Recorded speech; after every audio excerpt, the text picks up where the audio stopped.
abazali bami ngineminyaka eyisithupha ngaqala uSunday school ngingazi nokuthi ngiyenzani. Hallelujah. Into eyangenza nje ngasindiswa kwaba yinansi into. Hallelujah. Because into engangithanda kakhulu was music to me. I didn't know ukuthi kanti sekuyindlela yokubizwa. Futhi siziningi indlela zokubizwa.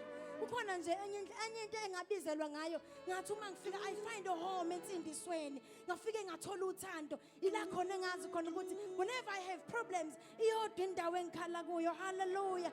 Ekubeni umuntu omusha safundisa ukuthi khona indawo yokukhala. Hallelujah. La khona ufika uvale khona umnyango ukhuleke kuze kube khona into eyenzakalayo empilweni lakho. Wonke umuntu unesimo sakhe azi ukuthi uma ngabe esekhuluma ngaso noNkulunkulu uyazi ukuthi amaketanga azoqhashuka. Sithi avumile ukuthi ngiphumelele